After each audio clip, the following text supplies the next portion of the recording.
Hello guys, so this is a quick post-market analysis of 4th of May. Slightly tough day. We have discussed in the pre-market analysis what are the different scenarios, what are the domestic trigger, the election, and we will be getting a gap up. And if that gap up sustained, what you need to do.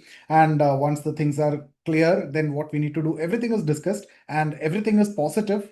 So if you look at the global cues also, we have very clear right geopolitical issues that is there, crude oil issues that is there, FIIs are selling that is there. These three things are there and it has been there for quite some time also. But today's major trigger is related to election and we discussed what to be done, right? And if you look at the global market, Asian markets were positive. Once European market opened, that's also positive. DAX was 100 point up.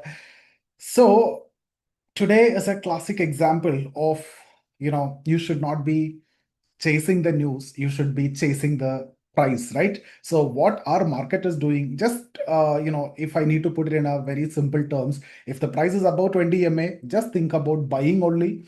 If the price is below 20 ma, just think about selling only.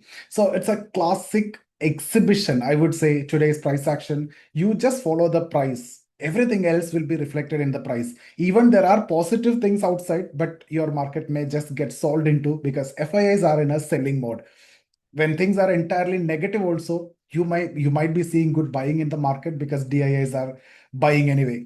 So today's market is one such example. Let me show you what we have done, the profits and everything. It's a small profit because see, I had a view that is positive view. So what I'll do normally, unless I change that, and for that there are things which has to support that, right? Just a break of 20 ma is not enough for me because the macro things also we need to look into. So everything is positive. When I look at the world market, it's positive. Asian markets positive, European markets positive, Dow futures trading positive, election result if you see positive. So our market should rally. And once it went to 24,300, entire world know that's the resistance, and 24,350 need to be crossed. I told you in the pre-market also to get a move till 24,600. They gave a feel that it may cross today, but then the selling have started. FIs are getting at a better level, they might have solved it, right? So that's why I told you it's an example, perfect example. When you see the price above 20 ma, near to 20 ma, buy. If the price below 20 ma, near to 20 ma, you sell. Okay, so I'll show you what we have done. If you look at what happened today. So what we have done is we have taken a trade on the upside only. From the opening itself, we are looking for trade on the upside. So if you see right at the open, as we discussed in the pre-market also, I have started positioning on the upside. So from 9:15 itself, I bought a call trade. And you can see only call trades I have done. I'm buying and I'm exiting here. I bought at 197. I'm exiting at 227. I'm buying at 225. I'm exiting at 245. I'm buying at 215. I'm exiting at 233. Small trades. I'm positioning in such a way that if it comes to 20 ma, like if I get a move like this, where I will add more. So I never wanted to buy at a very high price also because I may get trapped. I also don't wait for the lower level because we may not get it. So what I planned is I positioned in between. So first candle in that, when it came to 20 ma, that is where I added. So if you see, I got this trade, some exits and entries, and then I got this trade. Then when it is breaking 20 ma and coming down, I'm not convinced. So I didn't chase on the put side. Normally, the moment I see the 20 ma is breaking on the downside, I aggressively go after the put. So especially I would have tried a put here, or I would have tried second time definitely at a better higher level I'm getting. I would have definitely tried a put here in normal circumstances. But today I didn't try it. So that is the reason why you will see only call trade, right? So because when you are in confusion, right? So if you look at the trade opportunities, so opening, you got a candle, it is sustaining, the view is positive. So we were adding, exiting like that, and added at 20 ma when they came for the first time. That also gave a move. Another dip to 20 ma also gave the move. Once it is broken, it is getting weakened and it is just coming and filling the gap. And then it started going up. And where they closed in the first 5 minute candle itself. And except during this phase, just these two candles, and except during this two candle on the downside. So this two candle on the upside, this two candle on the downside, entire price ranges in the first 5 minute candle. So that is why it is very difficult to make money, even if you have traded. If you are not in loss, you appreciate yourself that you have done well, because these are the days which are typically for option sellers. and they will make money. So I hope you got it. So that's why I told you the classical exhibition of you follow the price, not the news. If I follow news and then I keep holding a call option, imagine what will happen today, right?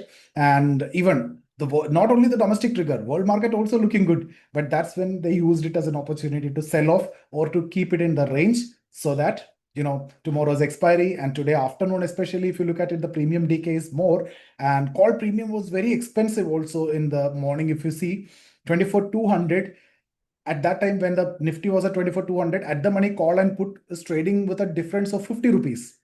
So at the money 24,200, Nifty staying at 24,200. Call premium is 150, put premium is 100. So call premium is trading with a 50% extra. So what happens at the higher level? Normally, put sellers won't get that much attracted when you see 50% extra on the call side you are getting for the risk that you are taking. So you will start selling more calls, right? That's exactly what happened at 24,300 level. You got an aggressive selling of calls, and 24,300 I've discussed in the morning also. That level 24,350 need to be close to market to move on the upside for 24,600. That's the recent swing high.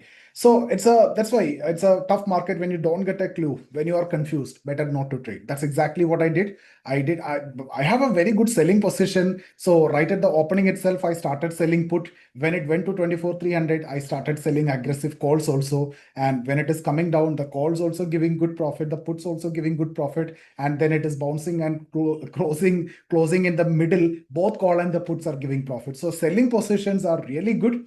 So that's how made good money today, not on buying. So it's not a buying day, buyer's day. Uh, Maybe the downfall could have captured on a normal day, but not today, because we are looking at the macro, the larger scenario, which is positive.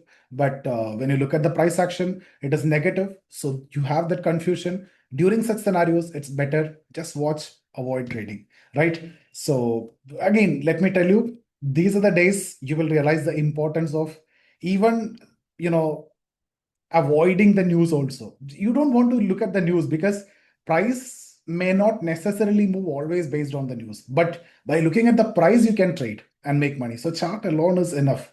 You don't want so much of monitor, so much of things also. You just need that chart to trade. Just follow the price. Classic exhibition, classic example is today's price, right? So if you would like to learn, and we have the live market mentoring session where we trade live and teach you. So you can get in touch with us. I'll share the details in the description. See you there.